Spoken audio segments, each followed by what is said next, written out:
এক দম্পতি এক জঙ্গলের মধ্যে দিয়ে তার বাচ্চা সহ যাচ্ছিল।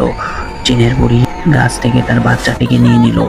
তারা দুজন কান্নাকাটি করছিল। বিড়াল তা দেখে জিনের বুড়ি পিছন ধাওয়া করলো।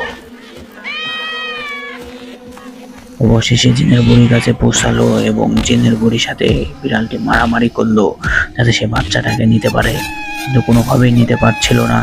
অবশেষে জিনের বুড়ি বিড়ালটিকে আহত করে দিল এবং বিড়ালটি আহত অবস্থায় কাতরাচ্ছিল। এদিকে জিনের বুড়ি পালিয়ে চলে গেল তার ঘরের মধ্যে গিয়ে জিনের বুড়ি বাচ্চাটাকে নিয়ে অনেক আনন্দ উল্লাস করছিল।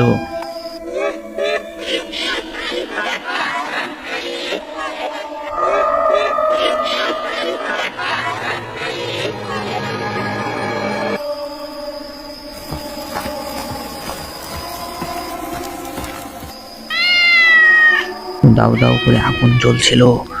জিনের বুড়ি ভিতরে বাচ্চাটাকে নিয়ে আনন্দ করছিল।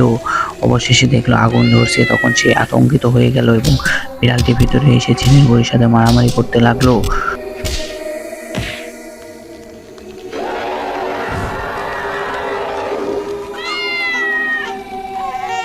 তারপর বিড়ালটি বাচ্চাটাকে নিয়ে আগুনের ভিতর থেকে বের হয়ে চলে গেল। আহত অবস্থায় বিড়ালটি বাচ্চাটাকে নিয়ে তাদের মা বাবার কাছে পৌঁছে দিল। বাচ্চাটিকে পেয়ে তার মা বাবা অনেক খুশি হলো। কেমন লাগলো গল্পটি অবশ্যই কমেন্ট করে জানান এবং সাবস্ক্রাইব করতে ভুলবেন না। আরও এরকম নতুন নতুন গল্প পেতে সাবস্ক্রাইব করে আমাদের সাথেই থাকুন। ধন্যবাদ।